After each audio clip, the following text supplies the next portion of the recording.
Hola, ¿qué tal, estimados estudiantes? Nuevamente juntos, en este caso para desarrollar la clase número 8. En esta clase vamos a abordar el tema de identidad y el concepto de sí mismo, en relación al yo que ya hemos venido hablando. Nos hemos salteado dos temas del módulo 2, porque de esta manera en esta semana que se inicia y en la siguiente, con estos temas, también en relación a lo que después vamos a ver la semana que viene sobre mecanismos adaptativos, mecanismos de defensa, vamos a ir acompañando a las comisiones de trabajos prácticos. Después vamos a retomar en las próximas clases el inicio del módulo 2, que tiene que ver con el concepto de salud-enfermedad, normalidad, disnormalidad, etc. Bien. Pero vamos al tema de hoy, la identidad personal. Desde la cátedra decimos que la identidad personal está compuesta o es una sumatoria articulada y sincrónica de tres aspectos que denominamos identidad de género, identidad de rol e identidad histórica.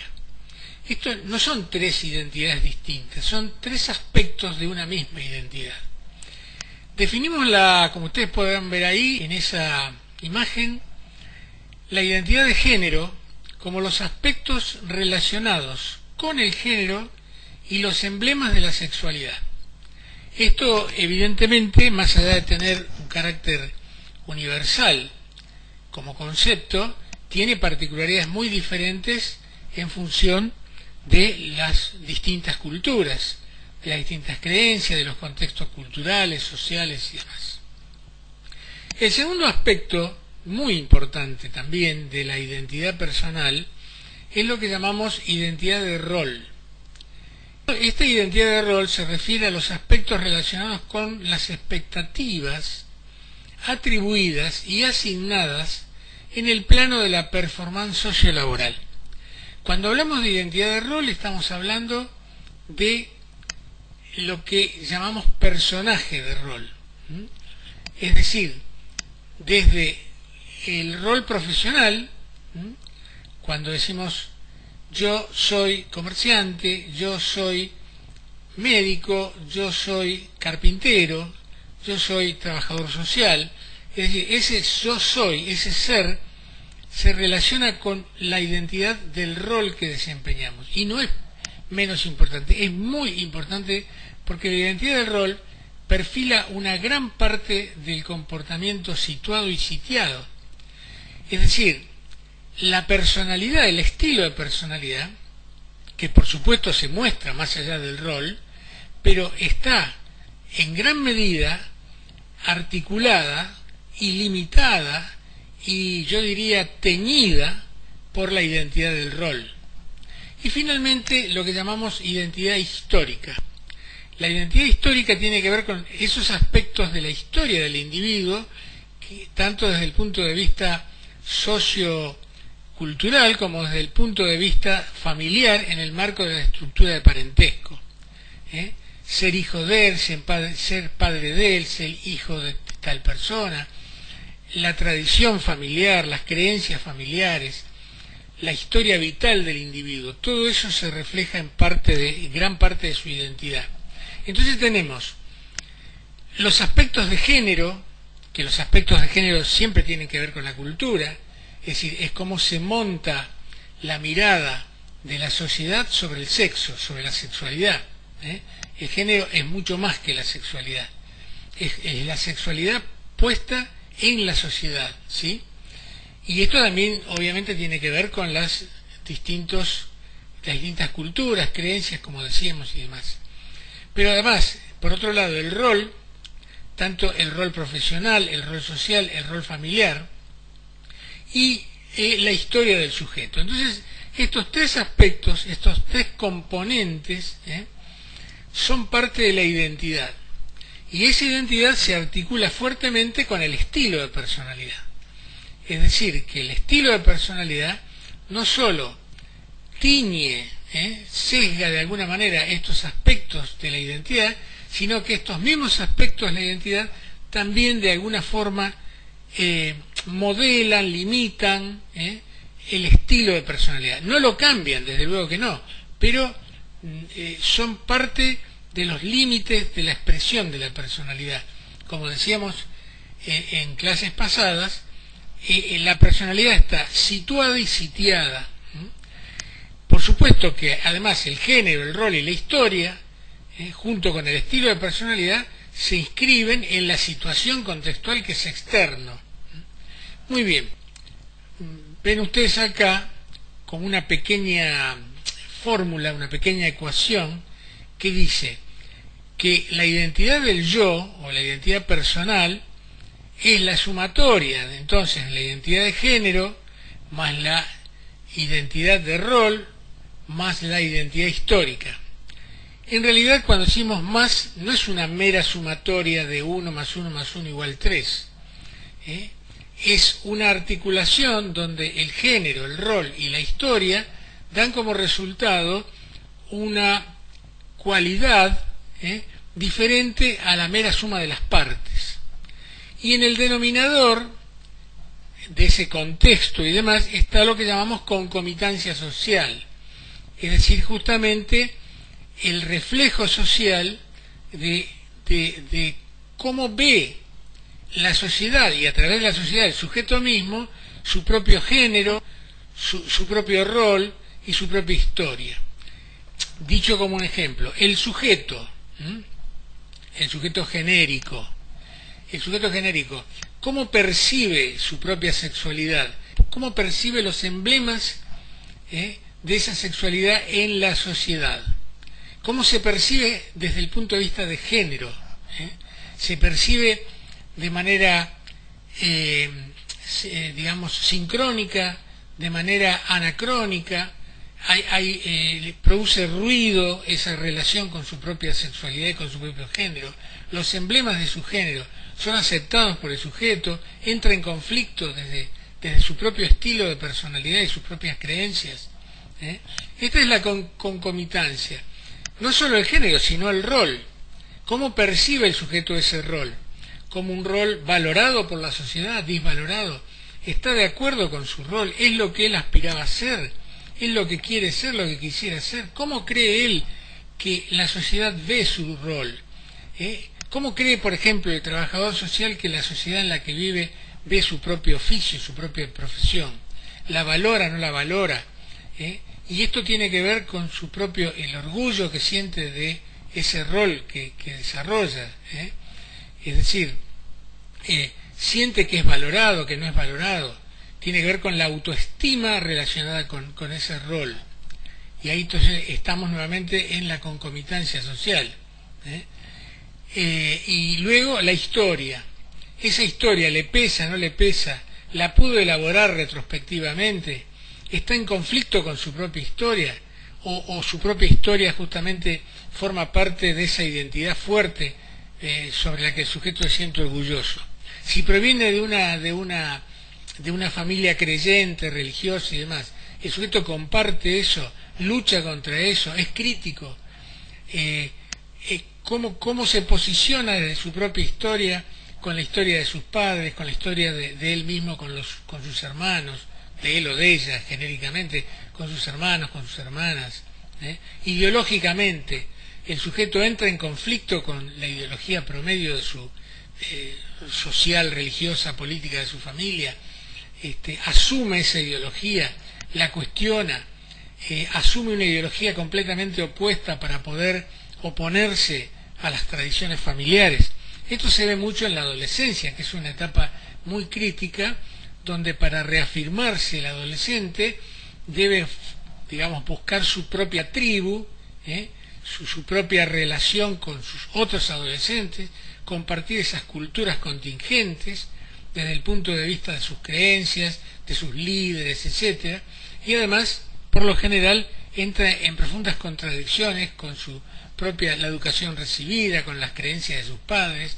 De allí que en general el adolescente tiende a ser contestatario, más allá de los contenidos de esas posturas contestatarias, que después se irá elaborando en mayor o menor medida con el tiempo, con su desarrollo, con su maduración, con su crecimiento, etcétera, etcétera, y verá cuánto de esas creencias son adecuadas, son ciertas, no son ciertas, son concomitantes, sincrónicas con la historia del mundo, de su propia sociedad, y las irá ajustando en todo caso. Las modificará, las actualizará, algunas permanecerán, otras no, etcétera. El adolescente normal, en su propio crecimiento y desarrollo hacia la madurez y demás, forma parte, digamos, de ese proceso una cierta autocrítica saludable de su propia historia. Nadie piensa y se relaciona con el mundo de la misma manera a los 17 años que a los 40. Esto no quiere decir que sea ni peor ni mejor, en todo caso es un proceso de adaptación crítica que en algunos casos no implica de ninguna manera renunciar a los valores éticos y morales, pero sí adecuarlos a ciertos criterios que tienen que ver con la realidad, con los diagnósticos del cambio de esas realidades, etcétera, etcétera. Pero bueno, este es un tema fascinante que tiene que ver con la psicología social, con la psicología individual, que tiene que ver con la filosofía, etcétera, etcétera. Bien, dicho esto entonces, pasamos ahora a otro tema, vinculado por supuesto siempre con el tema de la identidad, que es el tema de la relación entre la identidad y el concepto de resiliencia, un concepto que ustedes seguramente han escuchado en más de una oportunidad, desarrollado por alguna asignatura o fuera de la propia carrera y demás. La resiliencia puede definirse como la capacidad de un sujeto, un individuo, de reaccionar y recuperarse ante las adversidades, que implica un conjunto de cualidades que tiene que ver con el yo, con la fortaleza, con los mecanismos de defensa, con la identidad, que fomentan un proceso de adaptación exitosa y de transformación a pesar de los riesgos y la adversidad. Esta es una definición genérica que nosotros en este caso tomamos de Bernard, pero en general esta es una definición compartida, digamos, por la mayor parte de los investigadores. En relación a la identidad, la resiliencia debe ser considerada en función de cómo y de cuánto afectan los factores de riesgo con especificidad a cada aspecto de las partes de la identidad personal. ¿Qué queremos decir con esto? Que la resiliencia justamente puede ser definida como mayor o menor, no en sentido global, sino también vinculándola con los sesgos de la identidad de la que hablábamos recién. Es decir, cuando hablamos de resiliencia, hablamos de resiliencia vinculada al género, vinculada a la historia del sujeto, vinculada al rol, etcétera, etcétera.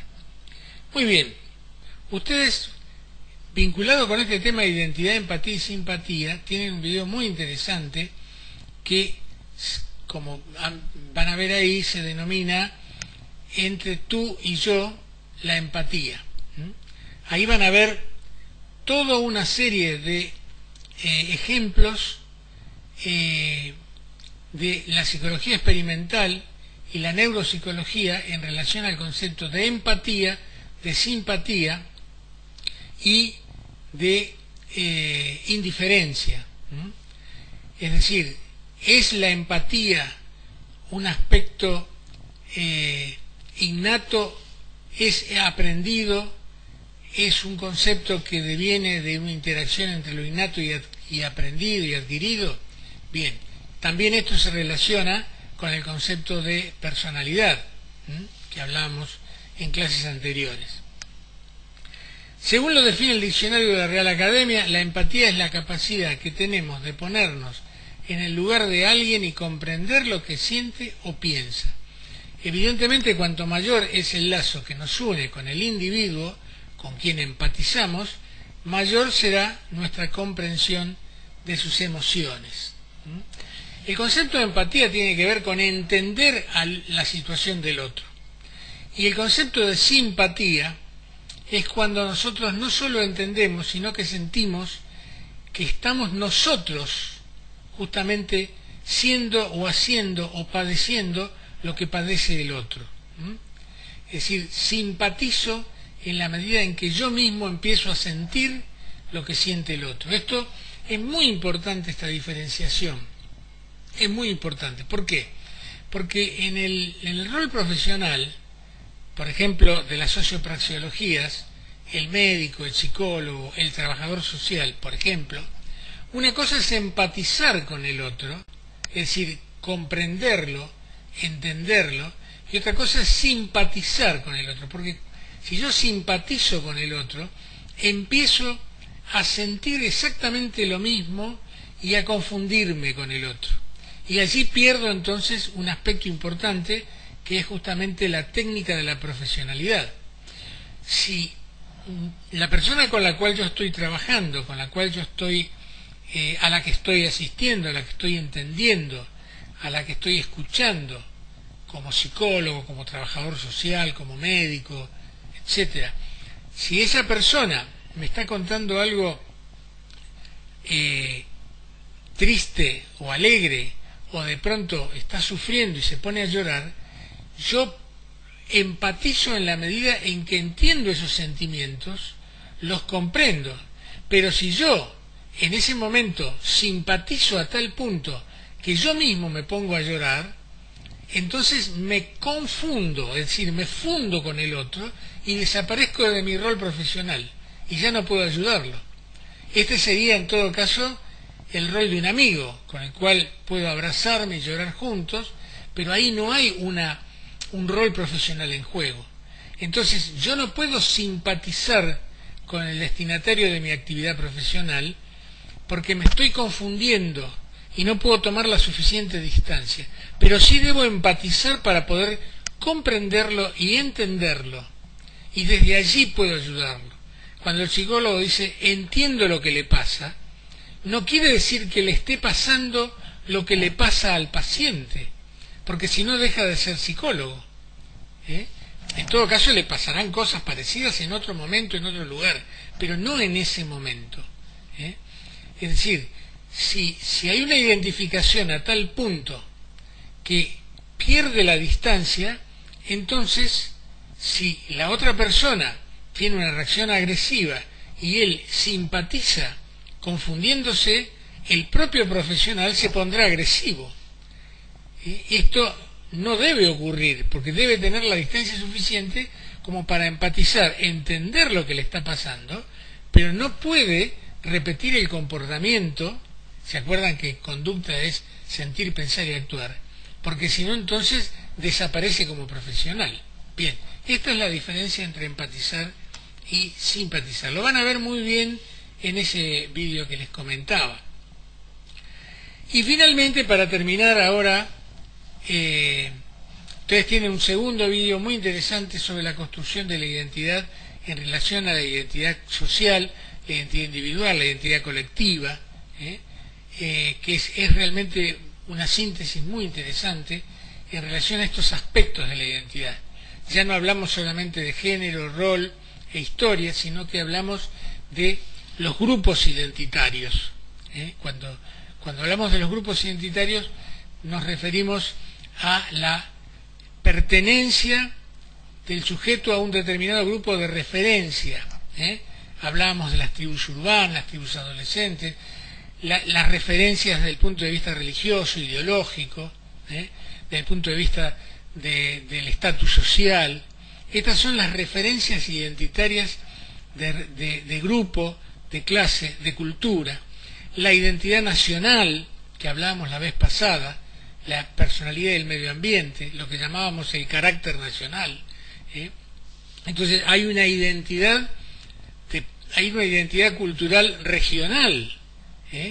El hombre del norte, el hombre del sur, el hombre del conurbano. Hay una identidad de compartir desde el punto de vista nacional, desde el punto de vista generacional. Hay distintas identidades.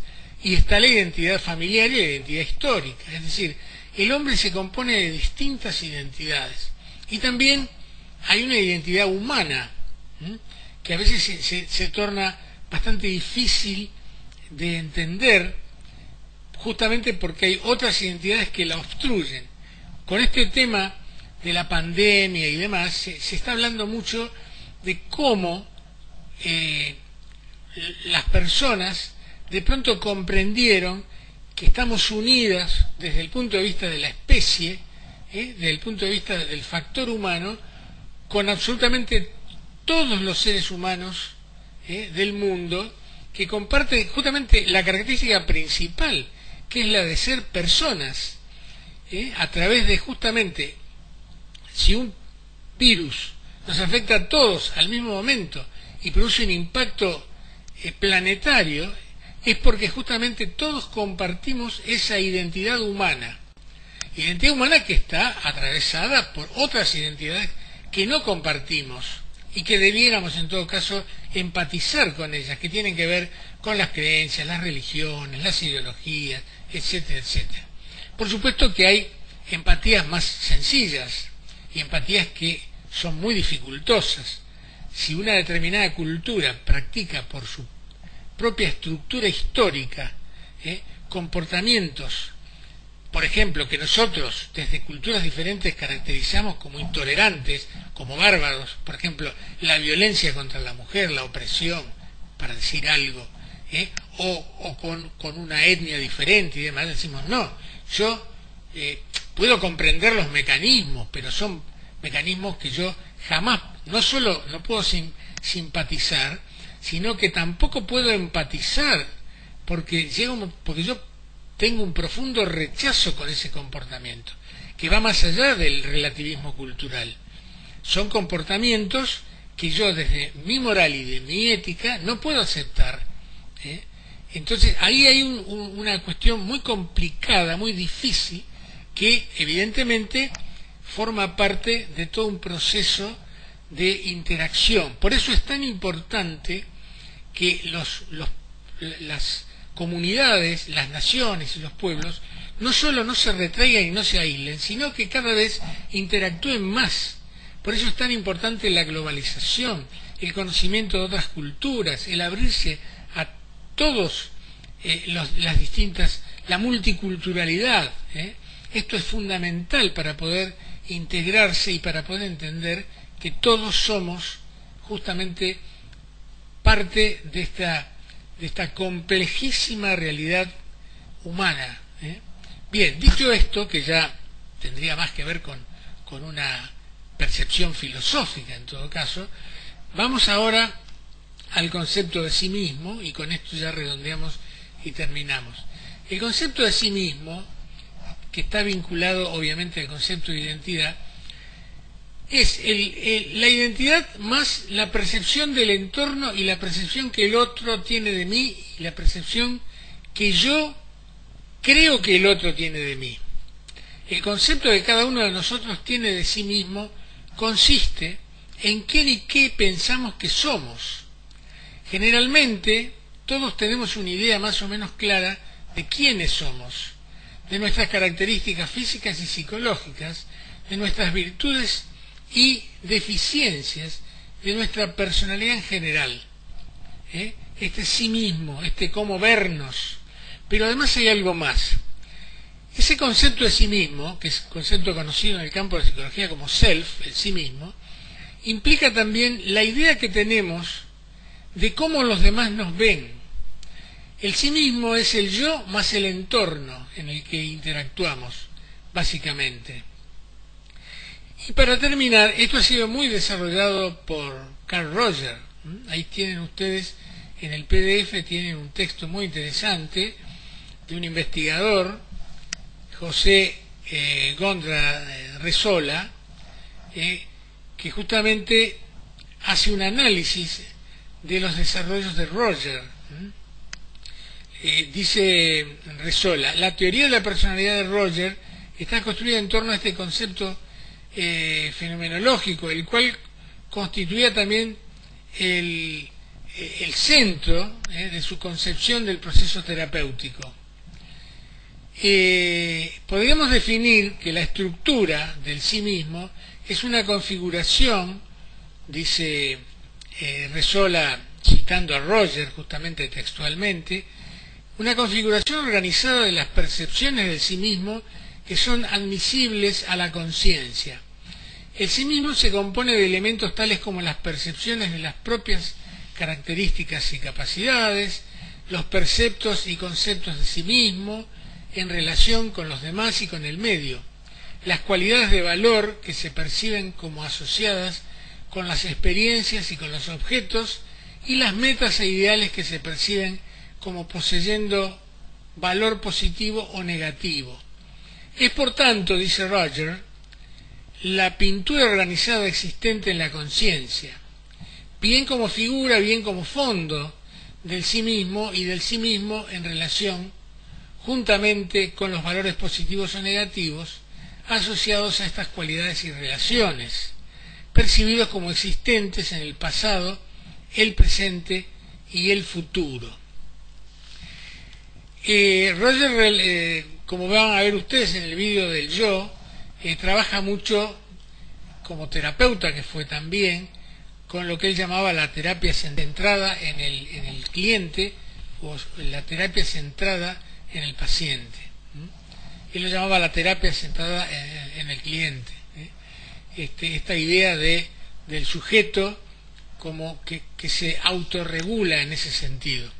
Bien, entonces, en síntesis, tenemos los conceptos de personalidad, los conceptos de yo, el concepto de identidad y el concepto de sí mismo.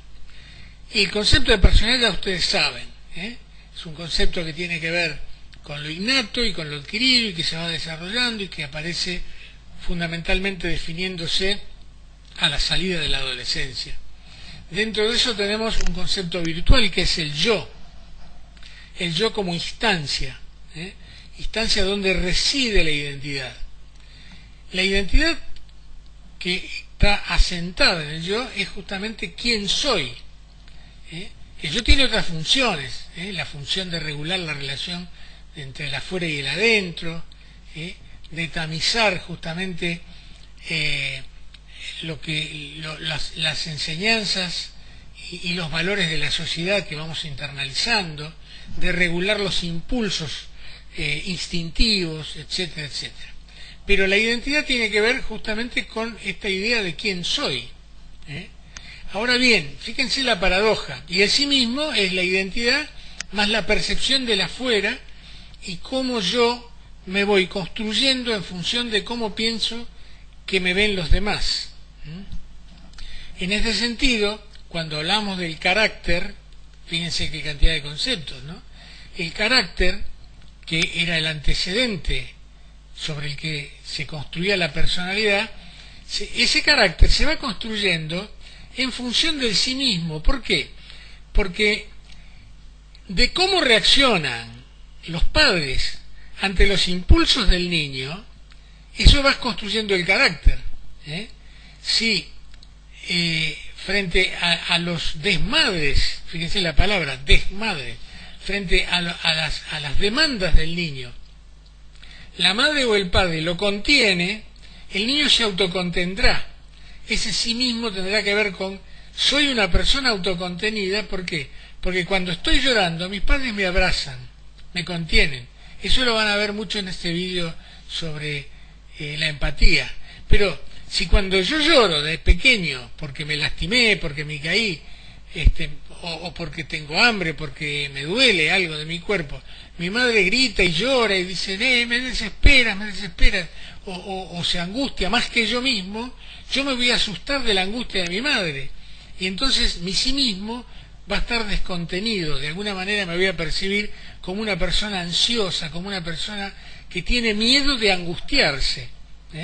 Entonces, fíjense cómo el carácter se va construyendo a partir de la relación entre el yo, la identidad, y cómo los otros me perciben y me contienen, básicamente. Entonces, la identidad es justamente cómo me percibo, pero cómo los demás me perciben a mí, básicamente. Entonces tenemos yo, identidad y sí mismo, ¿sí? Personalidad, yo, identidad y sí mismo. Obviamente, la estructura del yo, si es un yo neurótico, si es un yo funcional, si es un yo psicótico, si es un yo psicópata, el sí mismo va a tener que ver con esa percepción de la estructura de ese yo. Y ese yo, esa estructura, obviamente está sentada en una personalidad determinada, un estilo. Ya dijimos que la personalidad es todo un estilo de contacto con el exterior. Puede haber una personalidad fuertemente extrovertida en un yo funcionalmente sano, pero puede haber una personalidad extrovertida en un yo enfermo, por ejemplo, psicótico, patológico, o en un yo neurótico, o en un yo psicopático. Es decir, que la estructura del yo, sea que fuera saludable, sana, neurótica, psicótica, psicopática, por decir algunas patologías, la estructura de ese yo bien puede estar presente en estilos de personalidad similares, por ejemplo, extrovertidas. Un psicópata puede ser extrovertido, un psicótico también, un neurótico, pongamos que también, un neurótico con características histeroides, histéricas. Si es obsesivo y demás, posiblemente no sea tan extrovertido. O sí, pero quizá menos, quizá tienda a ser más introvertido para controlar, ¿no? Etcétera, etcétera. Bueno, es un paréntesis. De manera tal que recuerden siempre que la personalidad es la totalidad del sujeto que se muestra hacia afuera. El yo, el lugar estructural donde anida la identidad, y la identidad más la interacción con ese afuera y la percepción de cómo me ven, cómo yo me veo y cómo creo que los demás me ven, ahí voy autorregulando. Este es el sí mismo o es el self. Las personas que tienen una dificultosa capacidad para percibir cómo los demás lo perciben, se autorregulan mal. Las personas muy tímidas tienen una percepción del afuera, del ridículo, es decir, piensan que todo lo que dicen puede ser leído o es leído por los demás como ridículo, entonces se inhiben. Dice, seguramente, por ejemplo, un neurótico, seguramente lo que dije el otro me estará viendo como un ridículo, entonces se inhiben. Las personas seguras dicen que perciben que están diciendo algo digamos que les cae bien a ellos mismos, perciben que los demás dicen, seguramente el otro se impactó por lo que yo dije, y aumentan su autoseguridad. O no, o dicen algo que perciben que el otro les disgustó y se autocorrigen, dicen, metí la pata, el dicho popular, y se van autocorrigiendo. Me parece que no estoy en buena sincronía con el otro. O inclusive dicen, mirá, me parece que dije algo inoportuno, te pido disculpas. Eso se llama autorregulación. Las personas egocéntricas, muy narcisistas o psicopáticas, no se autorregulan y no se dan cuenta que los demás están aburriéndose. Bien, y como tengo la sospecha de que los estoy aburriendo, dejamos acá la clase. Bien, como siempre, los espero en cualquiera de las instancias de supervisión y que disfruten de estos videos que están realmente muy interesantes. Muchas gracias.